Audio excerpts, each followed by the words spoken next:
नमस्कार and welcome you to study IQ. मैं हूं प्रशांत धवन। नाउ रिसेंटली पाकिस्तान का जो ये ड्रीम बाजार है ये बहुत ही ज्यादा न्यूज में है। आप देखोगे इस पर दर्जनों आर्टिकल पब्लिश हुए हैं कि एक मॉब आया, भीड़ आई। बेसिकली हुआ यहाँ पर क्या है, इधर आप देख पाओगे मैप में। ये है पाकिस्तान का कराची शहर। आबादी के हिसाब से सबसे बड़ा शहर है ये पाकिस्तान का। यहाँ पर देखिए, जिन पाकिस्तानियों ने पाकिस्तान से बाहर जाकर थोड़ा बहुत पैसा कमा लिया, उन्होंने ये सोचा कि चलो कराची में वापस जाकर ना एक मॉल ओपन करेंगे। मॉल का नाम रखेंगे ड्रीम बाजार। और इंटरेस्टिंग बात देखिए, जैसे ही इस मॉल में एक बड़े डिस्काउंट का एक अनाउंसमेंट हुई, लोग अंदर गए और पूरा मॉल लूट लिया। जो विजुअल सामने आए हैं ना, ये कहीं से भी एक स्टेबल, एक इकोनॉमिक स्टेबल समाज के नहीं है। क्लियरली लग रहा है कि पाकिस्तान में जो लोग हैं, जो मेजॉरिटी लोग हैं, ये बिल्कुल पावर्टी लाइन के नीचे जा चुके हैं। तभी ऐसे विजुअल्स पाकिस्तान से सामने आ रहे हैं। तो जो वीडियोस हैं आज के समय ड्रीम बाजार से रिलेटेड, जो सोशल मीडिया पे वायरल हो रही है, ये मैं आपको दिखाता हूं। उसके बाद मैं आपको बताऊंगा वर्ल्ड बैंक का डेटा और कुछ और डेटा को हम एनालाइज करेंगे और जानने की कोशिश करेंगे कि इंडिया के आसपास जो देश हैं, क्या ये इकोनॉमिकली एक यू टर्न ले रहे हैं ना। यहाँ पे आप देख पाओगे जो ये ड्रीम मॉल है, इसकी इनॉग्रेशन रिसेंटली हुई। जैसे मैंने आपको बताया, जो वो पाकिस्तान के इन्वेस्टर्स थे, उन्होंने एक मॉल यहाँ पे बिल्ड किया और इनॉग्रेशन के दिन इन्होंने एक बड़े डिस्काउंट की अनाउंसमेंट करी। इतने सारे लोगों ने पहली बात तो इस मॉल को घेर लिया कि पुलिस गार्ड वगैरह जो भी थे, उनको ये बड़े बड़े डंडे लेकर लोगों को मारना पड़ा और कोशिश करनी पड़ी कि थोड़ी बहुत जो भीड़ है ये काबू में आ जाए। बट इन डंडों से कुछ हुआ नहीं। एक यूनिक टाइप का लाठी चार्ज है, मैंने ऐसा लाठी चार्ज आज देखा नहीं है। तो इस सब से भी कुछ हुआ नहीं। इवेंचुअली क्या हुआ कि लोग अंदर, ये यहाँ पर कि कोई फर्क नहीं पड़ने वाला, लोग अंदर घुसी गए और जो लोगों को चाहिए था, लोगों ने लिटरली स्नैच करके जो जिसको जो चाहिए था वो उठा के ले गया।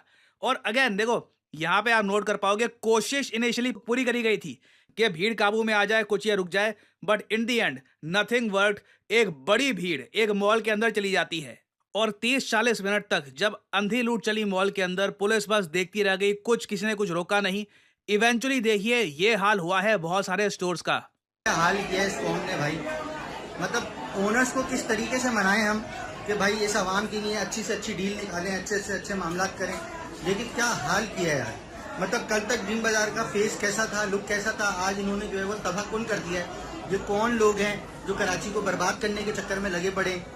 पूरा का पूरा स्टोर जो है वो आपके सामने सत्यानाश हो गया। कपड़े देखें कैसे नीचे पड़े हुए। ये कौन लोग हैं, ये कहाँ से आते हैं, काउंटर बंद करने पड़ गए। मतलब ज्यादती की हद हो गई है। और मैं आपको बता दूं, ये जो मॉल इन्होंने बनाया है आपके सामने है, ठीक ठाक पैसा लगा के बनाया था। But at the same time मुझको यहाँ पर ये बोलना पड़ेगा, कई इकोनॉमिक इंडिकेटर्स हैं जो पाकिस्तान के जो बेसिक इन्वेस्टर्स हैं ना, वो आज के समय प्रॉपरली रीड नहीं कर पा रहे। फॉर एग्जांपल अगर मैं यहाँ पे आपको दिखाऊं, तो वर्ल्ड बैंक ने पिछले साल एक बहुत ही इंपॉर्टेंट इकोनॉमिक इंडिकेटर ये दिया था कि इनके हिसाब से पाकिस्तान की 40% आबादी ना, अगर वर्ल्ड बैंक कह रहा है ना 40%, तो ऑब्वियसली वर्ल्ड बैंक के पास काफी बार जो जेन्युइन डेटा है पाकिस्तान जैसे कंट्रीज का, वो जेन्युइन डेटा पहुंच नहीं पाता। तो आप आराम से कह सकते हैं जो रियल डेटा है ये 55-60% के आसपास होगा। खैर, वर्ल्ड बैंक ने ये कहा है कि नियरली 40% ऑफ पाकिस्तान पॉपुलेशन अब ये पावर्टी लाइन के नीचे जा चुकी है। और इंटरेस्टिंग बात मैं आपको ये बता दूं, पिछले साल, इसके पिछले साल अगर हम देखें तो ये परसेंटेज 35% हुआ करती थी। देखिए, कई कंट्रीज हैं जहां पर इवेंचुअली पावर्टी बढ़ती है, मगर उसमें कई दशक लग जाते हैं।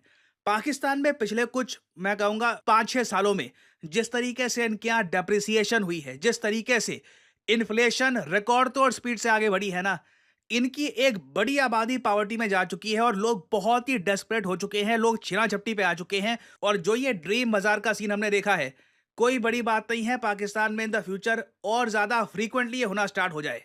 क्योंकि जो मेन चीज पाकिस्तान की इकोनॉमी को बुरी तरीके से हर्ट कर रही है वो है इन्फ्लेशन, महंगाई।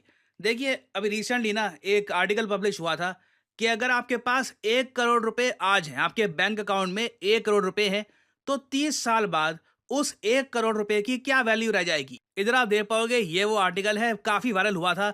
और मैं आपको बता दूं, अगर किसी के पास आज 1 करोड़ रुपए हैं, 30 साल बाद ना, अगर हम सिर्फ 6% की इन्फ्लेशन के साथ आगे बढ़े, तो उस 1 करोड़ की जो वैल्यूएशन है वो सिर्फ 17,40,000 रुपए रह जाएगी 30 साल बाद। जी हाँ, ये होती है पावर इन्फ्लेशन की। पैसे को लिटरली आप कह लीजिए खा जाती है। अब ये तो मैंने आपको कमाल दिखाया है 6% की इन्फ्लेशन का, जो मैं कहूंगा एवरेज है, दुनिया के ज़्यादातर कंट्रीज में आपको 5-6% के आसपास इन्फ्लेशन मिलेगी। पाकिस्तान में कई महीने 24%, 25% की इन्फ्लेशन रही है। सिचुएशन इतनी खराब हो गई थी कि कई बार जमाते इस्लामी पाकिस्तान ने यह अनाउंस कर दिया कि पूरे पाकिस्तान को ये बंद कर देंगे, हर जगह शटर डाउन होंगे। क्यों?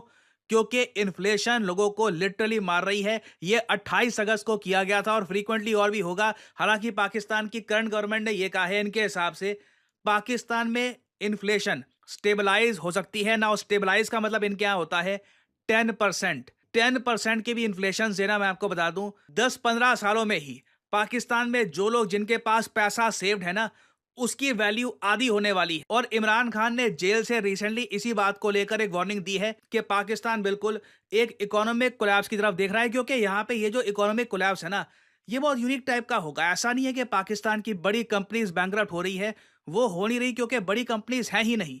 हो यहाँ पर क्या रहा है कि पाकिस्तान का जो डोमेस्टिक बेस है, इनकी आबादी है, उनके पास जो पैसा है, जो करेंसी है, उसकी वैल्यू इतनी कम हो रही है कि पाकिस्तान में निवेश करके कुछ इंसेंटिव है ही नहीं। कोई पाकिस्तान में जाकर कुछ बेचना ही नहीं चाहेगा क्योंकि जो बेचकर आपको करेंसी मिलेगी उसकी वैल्यू लॉन्ग टर्म में स्ट्रांग रहेगी नहीं। तो इमरान खान के हिसाब से अभी जो सिर्फ एक फोकस है सरकार का कि इनकी पार्टी को डिस्ट्रॉय करना है, इमरान खान को जेल में रखना है। इस वजह से जो बाकी और बहुत सारे इश्यूज हैं इनके यहाँ, इन्फ्लेशन के, पुअर इकोनॉमिक पॉलिसीज के, सिंस इस सब पे फोकस नहीं हो रहा, इवेंचुअली पाकिस्तान जो अपने लॉन्ग अवेटेड जो हम इकोनॉमिक कोलैप्स की बात कर रहे हैं, धीरे धीरे उसकी तरफ बढ़ रहा है। और इंडिया के आसपास जो मेजॉरिटी कंट्रीज हैं, ये बहुत ही जरा खराब इकोनॉमिक कंडीशन से गुजर रहे हैं। श्रीलंका ये आईएमएफ बिल आउट के अंडर है, बांग्लादेश ये आईएमएफ बिल आउट के अंडर है, पाकिस्तान इसका आईएमएफ बिल आउट चल रहा है। मालदीव्स की अगर हम बात करें तो लिटरली ये लोग इंडिया से पैसा मांग रहे हैं ताकि चाइना का लोन ये वापस कर सके। फ्यूचर में भी मैं आपको बता दूं, मालदीव्स में भी इकोनॉमिक संकट आने वाला है। तो इंडिया कैसे भी करके अपने एक्सपोर्ट्स बढ़ाकर करेंसी को रिलेटिवली, बिल्कुल इंडियन करेंसी डेप्रिशिएट हुई है, मगर आप कंपैरेटिवली देखोगे जो ग्लोबल जो एक आपके लिए ट्रेंड चल रहा है उसके हिसाब से we have done pretty well. मगर अभी और चैलेंजेस आने बाकी हैं। पाकिस्तान के खराब एग्जाम्पल से अगर एक बात हमको सीखनी है वो ये है कि इंडिया में हमें देखिए इंडस्ट्रीज हमारी बिल्ड करनी होगी। जो हमारी कंपनीज हम बनाएंगे, जो नए ब्रांड्स बनाएंगे, यही फ्यूचर में इंडियन इकोनॉमी को स्ट्रेंथ देगी। और अभी क्वेश्चन खैर यहाँ पर यह भी है कि क्या पाकिस्तान जैसा देश जेन्युइनली एससीओ जैसा समिट होस्ट भी कर पाएगा या नहीं कर पाएगा, या फिर पूरा समिट वर्चुअली होस्ट होना चाहिए। इसको लेकर भी अभी काफी डिस्कशन होंगे। खैर अभी देखिए पाकिस्तान न्यूज में रहेगा because of the SCO summit. इन्होंने इंडिया के पीएम को भी इनवाइट किया है। कुछ अपडेटेड न्यूज आती है तो मैं आपके लिए बाद में अपडेटेड वीडियोस लाता रहूंगा।